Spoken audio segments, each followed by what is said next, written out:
Hey everyone, so this is my week 3 post from my time between both Canton Middle School and Canton High School. Although this past Tuesday I actually spent the entire day in the high school, which was kind of nice, like I said, to spend one full day in one of the schools, so that was exciting. And on Tuesday I would say not as many students came in to, I guess, discuss things per se, because Tuesday was the official start of ninth through 11th grade scheduling, individual meetings for scheduling for their 2019-2020 class schedules. So pretty much for the next probably 2 weeks or so, most of both Kirsten, who's the high school counselor, and then Michelle, who is the middle school counselor, she won't be doing as much, but she does have half of the ninth graders. So most of their time will be taken up with figuring out class schedules for students next year. But so on Tuesday, so Tuesday morning started out with a scheduling assembly, which I had the chance to sit in on, which was cool. So mainly the principal spoke for most of the meeting, just to kind of go through the different courses that are one mandatory. So like he went through the entire requirements that you have to go through in order to graduate. And then also touched upon the specific electives that each teacher offers within their, I guess, category, or subject area of schooling. And so it was kind of cool to see how Canton High School did things, because each area, so like I said, each subject area, like the teachers made up a video. So I guess throughout, whether it was this past semester or maybe last year, someone maybe in the photography club, I'm not 100% sure, or an administrative person must have gone around and took pictures during class periods during each of those different elective classes. And so pretty much what they comprised was individual videos for each of those different subject areas, in order to show kind of a visual effect of what maybe some of the classes would entail. So just kind of seeing some of the hands-on activity, via pictures, but which were comprised into about maybe a 5 minute long video, like per the three different elective subject areas. So that was kind of cool to see, and I feel like that was a good way to kind of go about it, because it probably drew some a bit more attention from the students, just seeing, pictures, and other students are in those pictures, and also getting to actually visually see more hands-on experience of what, goes into those specific classes. So I thought that was a cool twist on it. And then Kirsten and then also Lindsay, who's the other high school counselor, both spoke at the beginning of that meeting, kind of just again to reiterate the requirements to graduate going through, and some of the students, they kind of had them be like, how many credits do you need, or how many classes of English do you need? And of course you hear someone shouts out 3, and everyone's like, no, it's 4. And so everyone kind of like laughed at that, but so they kind of just reiterated, those necessary requirements for the core classes of English, social studies, science, and math.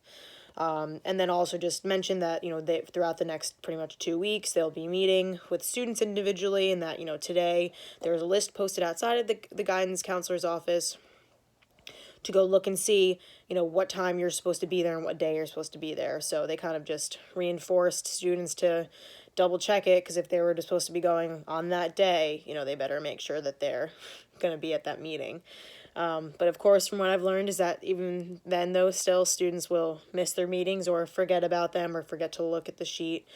But so pretty much, like I said, they just kind of reiterated that, the scheduling will be going on for the next 2 weeks, and that on Tuesday started with juniors, and then it goes to sophomore class once they finish the juniors, and then to freshman class, which makes sense because, the juniors are closest to graduating, so they need to make sure that, they're getting what they need to graduate, so they kind of take precedence, which I thought, I feel like that's normally how it goes, so that made sense. But so pretty much, so after that happened, then of course I then went back with Kirsten to her office to await the first meeting, which was going to start at 8:45, because that was when the assembly had just ended a bit before that. So first meeting was 8:45, and pretty much she had meetings scheduled every either 15 or 30 minutes, depending on, I guess, probably a mix of students' classes and then also, her own schedule. And maybe there were some that she anticipated taking a bit longer.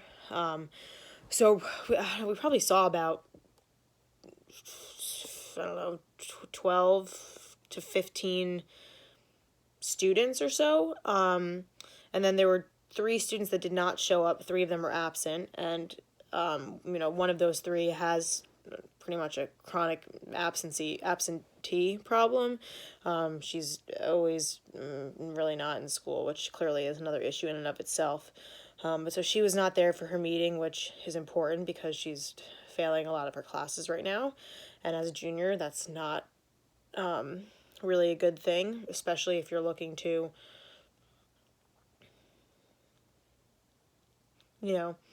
go into senior year. You want to be able to make sure that you can graduate on time. So that's, something that definitely needs to be taken care of. But so like I said, we had a bunch of students come in through, and it was just interesting to see, where different students were at. So, you had we had a few students come in who really, there's no issues or concerns, when they're picking out their classes for next year. It's a lot of them, for a few of these students were, the second part of AP, so like AP Lit, AP Physics. If they decide they want to just take, a fourth level of, in a language, and then just taking an elective or 2 if they, if they'd like to. They have to take PE, of course, and so that was interesting, to see the different dynamics of, well, you have these core classes you need. If you want an advanced Regents diploma versus a Regents diploma, what do you have to take versus then, for, like I said, the students even going to BOCES then too, what do they just need to be able to qualify for a regular Regents, versus, like I said, those going for an advanced diploma. So it was kind of cool to go through that process with Kirsten and with the students and kind of just see, the differences, of a student trying to get their advanced degree, knowing the requirements they need, and then also kind of just talking with them and seeing where some of their heads were at, and kind of sometimes going back and forth of, should I take this AP, should I not, should I, what should I do?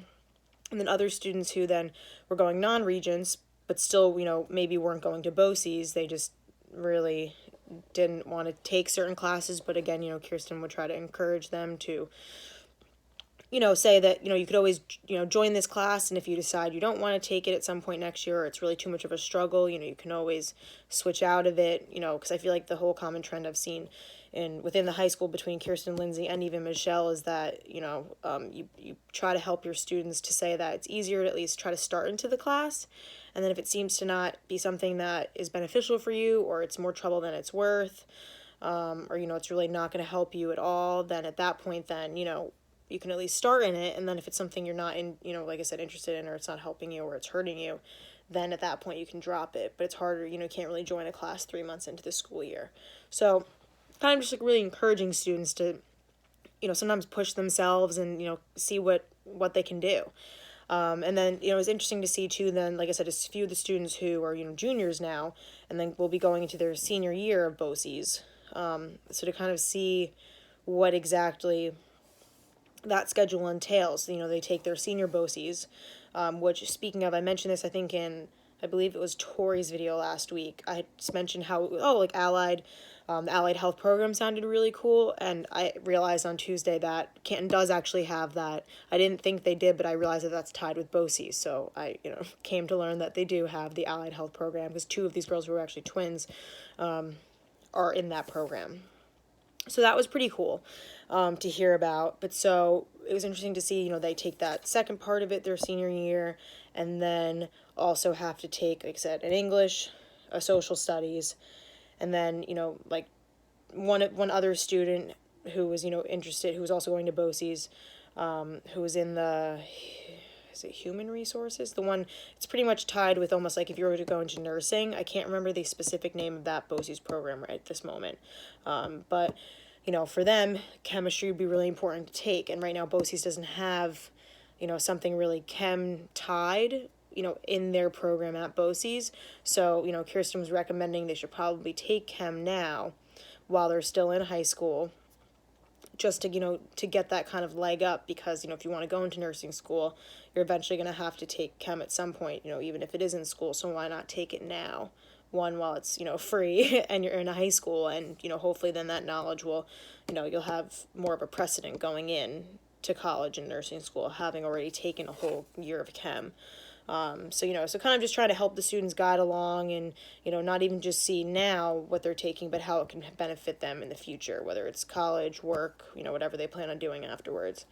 But so I thought overall, like I said, it wasn't, I would say, necessarily the most eventful day, but it was also really helpful because I would say I kind of struggle or don't have as much knowledge in the scheduling, I guess I would say more administrative sides of things in school. So it was good for me to kind of see this. And then what Kirsten had me do was go on to, which I also realized, I think Murphy mentioned about School Tool. I think it was Murphy. If I'm wrong, sorry. I thought that, I knew that Canton didn't have School Tool, but I thought that it had Naviance, which it does have Naviance, but those are two different things. It's like apples and oranges. But I realized we have School Master, which is our equivalent to School Tool. And so Kirsten showed me how to input all the students, like the sheets they filled out that we met that day, the requirements that they had to do, but pretty much their course schedules within each category that they chose, with PE, the electives, and art, whatever other electives they had, and then their main courses. And then if they chose to take another, upper level language class, or if they chose to do a science and another math just because. So I pretty much, was able to fill all that into School Master, which was fun for me to kind of get a feel for actually the hands-on, experience, even though it was just plugging, stuff, and I still had to look up each student and, plug in what, each class anticipated class to request that they could take that next year. So it was just helpful to have that hands-on experience. Like I said, using School Master, since that's an area I'm not as familiar with. And then I would say, the last two things from Tuesday that I thought were noteworthy was one, Kirsten actually spoke about how every 2 years she takes students to Germany over the summer through what's the trip called? EF tours. And so she usually goes to Germany, Austria, and then the Alps. So in Switzerland, not Sweden, Switzerland. Again, I apologize if my geography is incorrect. But so pretty much she takes them there and for about 10 days and brings them to all these different, cultural immersion, activities, but they also get to experience, educational pieces and tools as well while they're abroad. And I think that's an awesome experience. That's something that is not necessarily, if it's not affiliated with the school. So it's not sponsored by the school, but so kids pretty much, they try to, still, if they can come up with the money or, find other, I guess, I don't think they fundraise, I think they just pay for it themselves. But EF Tours is apparently awesome for doing school trips like that, or even non-related, just trips in general. But it is for students, usually juniors go, sometimes sophomores, but it's a really cool experience for them. And Kirsten said that, students always have a fantastic time. And like I said, they get that cultural immersion, which, especially at the high school level, you don't really see too often. So I think that's really awesome she does that. And I thought that was a fantastic idea.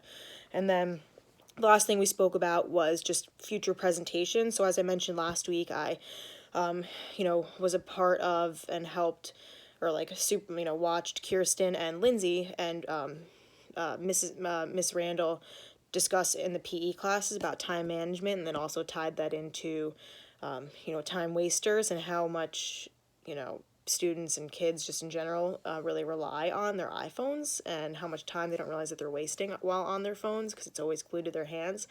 And so we kind of then also talked about, this past Tuesday, Kirsten and I, she was suggesting maybe they're trying to, do a managing stress presentation, and she figured that could be something that, might be good for me to kind of, lead and even come up with some things. So she kind of gave me the task of over the course of this next week until Tuesday to try to think of some ideas that might be some good, hands-on activities too, because that's always great to get people involved. And then also just some material in general and what could be some good time, what are some good stress managers, what are maybe some not so good stress managers, just to kind of come up with a rough draft. And then I'll meet with Kirsten and Lindsay on Tuesday, and we'll kind of map out where they want to go with it, and then they'll kind of let me take it from there and finalize everything. And then at some point in March, I'm going to give a presentation on stress management. So I thought that was really exciting, and I'm really looking forward to, doing that presentation and sharing it with you guys once I do it. But otherwise, I'll keep you guys posted with my experiences, and I look forward to always hearing more about yours.